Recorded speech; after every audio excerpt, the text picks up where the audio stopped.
Welcome to How You Livin', a transformative podcast featuring best-selling author, inspirational speaker, and minister, Dr. Rick Rigsby. And now, Dr. Rick.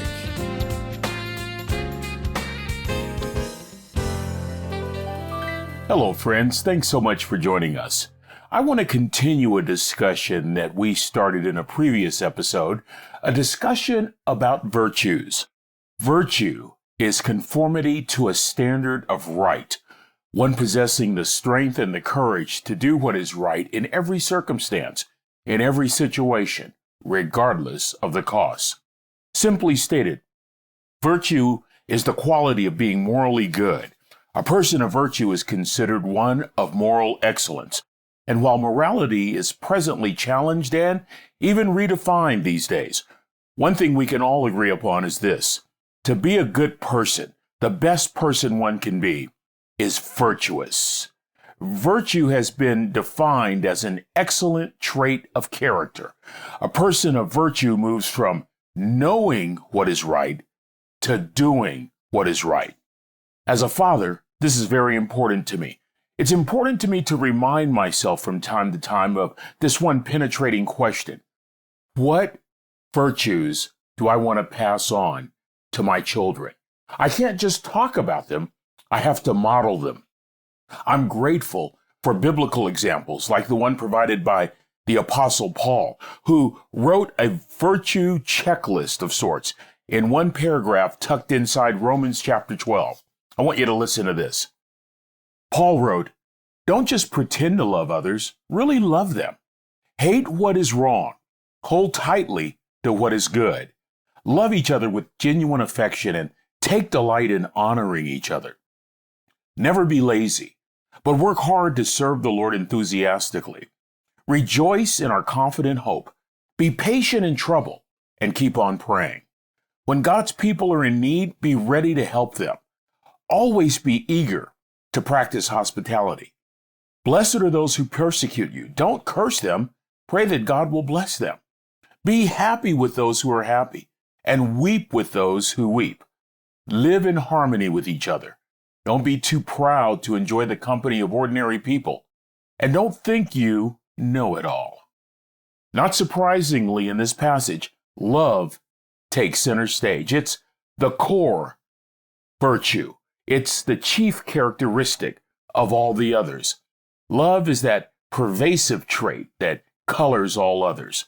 Love simply is the core of all virtues, but remains just one according to the Apostle Paul. Let's just examine a few more for a moment. For example, hate what is wrong. Not enough. I should say it's not enough to dislike what's wrong.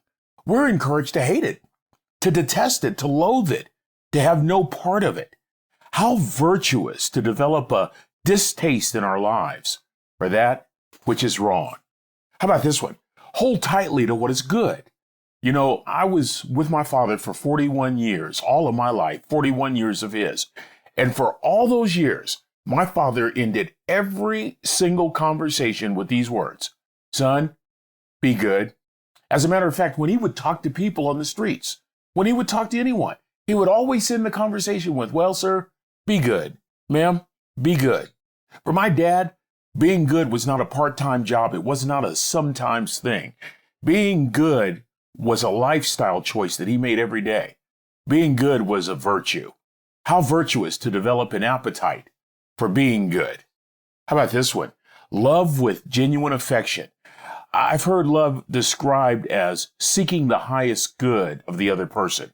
Back in the original episode where we talked about virtues, I mentioned 19th century British preacher Robert Chapman, who by his own admission was not a gifted preacher. He wasn't a great orator. So he simply set out to love people, all people. He once stated this: "My great aim is to love others without expecting to be loved in return." Chapman lived a virtuous life by living among and serving the poor people in his community for over 70 years. As I mentioned in that earlier episode, I find it ironic that in today's culture of Christian celebrities, that someone who desired no fame would be known throughout all of England as the apostle of love. How virtuous to seek the highest good of another. How about this virtue? Take delight in honoring others, in listening to others, in making time for others. That's what honoring others mean. When we regard others with admiration and respect, everyone is elevated, not just the other person, but everyone. When we honor other people, we're living our best self. We are communicating that it is not always about me. How virtuous to see the good in others and to honor them for the way in which they live. How about this one? The Apostle Paul said, never be lazy, but work hard. I go back to that third grade dropout daddy of mine who said all my life, son, if you're going to do a job, you do it right. I know grammatically that's not correct. It ought to be if you're going to do a job, you do it well. But I actually like the way my dad said it.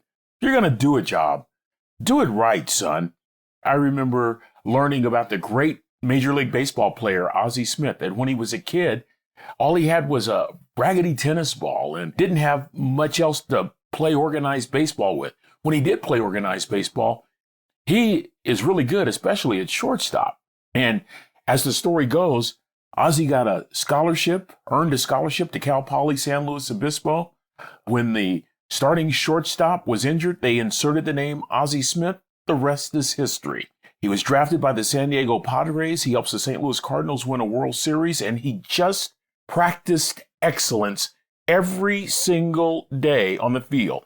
He wasn't lazy. He just worked hard. And during his speech, as he was being inducted into Major League Baseball's Hall of Fame, he said, and I quote, all my life, I've been guided by one motto. Good enough isn't good enough if it can be better. And better isn't good enough if it can be best. How virtuous is the person who is not lazy, who works hard, who commits his all to everything he does? How about this virtue?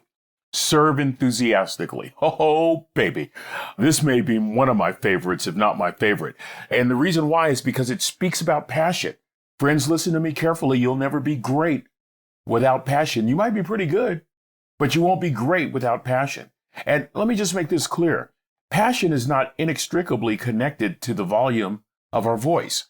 The denotative definition of passion is this: intense feelings about something or someone. You need passion to push you over, to push you to that next level, right? You won't be great without passion.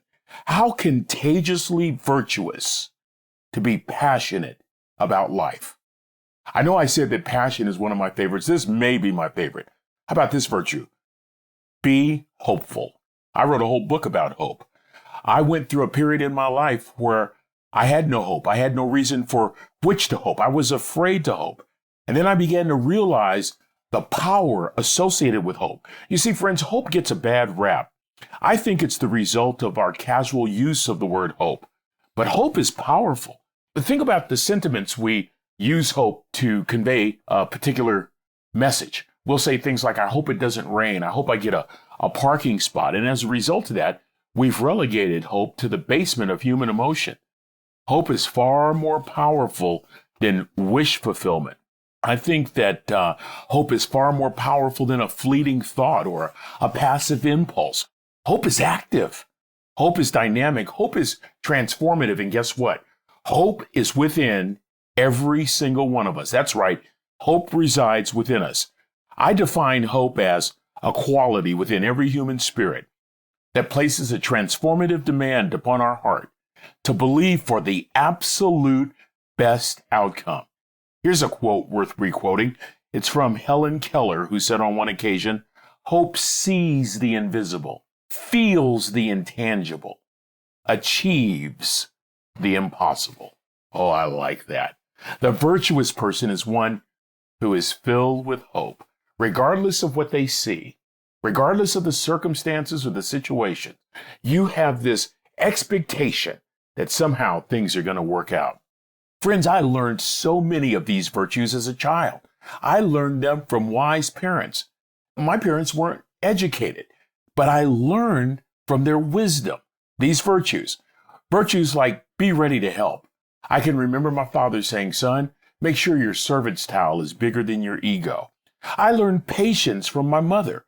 My mother would always tell me, patience builds resilience. Son, you want resilience in your life. Learn to be patient. I learned to pray continuously from both my mother and my father.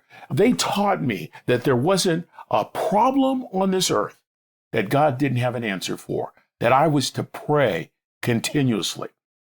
I have learned from my parents that the virtuous person looks for someone to serve, realizes that patience is its own reward, and that you need God's help to do anything.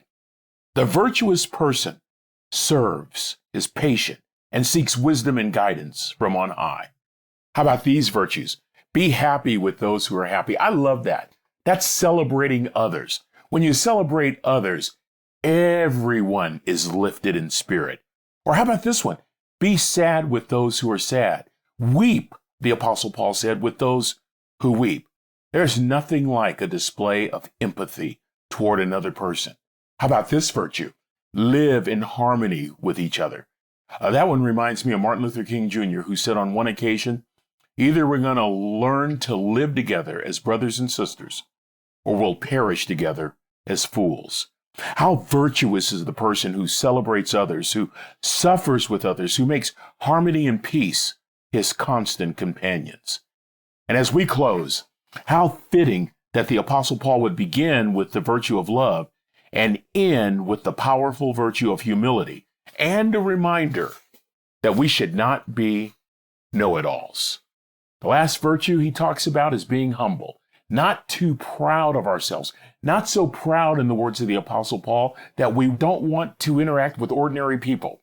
I've been an ordinary person all my life, and so I really get this one. I remember once that great basketball coach at UCLA, John Wooden, said, talent is God-given, be humble. Fame is man-given, be thankful. But conceit is self-given, be careful. I remember years ago, I had the privilege of speaking at Dallas Theological Seminary. And afterward, I had lunch with a great man. He's passed away. His name, Howard Hendricks. He was affectionately known at Dallas Theological Seminary as Prof. Howard, just a master Bible teacher. And we had lunch. And in the midst of the lunch, he said to me, he said, Ricky, he called me Ricky. He said, Ricky, you know what your problem is? I said, what, Prof? He said, you just wowed everybody in seminary when you spoke. And then he said this, you know what my problem is? I said, what? He said, we're going to have some donors visit the campus later today, and I will wow them. And then came his point. He said, do you know what the problem is with people like me and you? I said, what, Prof. Howard? He said, at some point, the tendency is to start believing our own press. Wow. Being humble is good insurance for not becoming a know-it-all. How virtuous is the person who dedicates himself to walking in humility every single day? One who, instead of being a know-it-all, is a lifelong learner, who is more curious than they are certain. Righteous, respectful, genuine, honorable, resilient, hardworking, enthusiastic, passionate, hopeful, patient, prayerful, empathetic, sympathetic, harmonious, humble, all centering around a core of love. Friends, what will you pass on to others? How about virtues? Virtues that withstand the test of time. Virtues that, when practiced in our lives every day, make a powerful impact.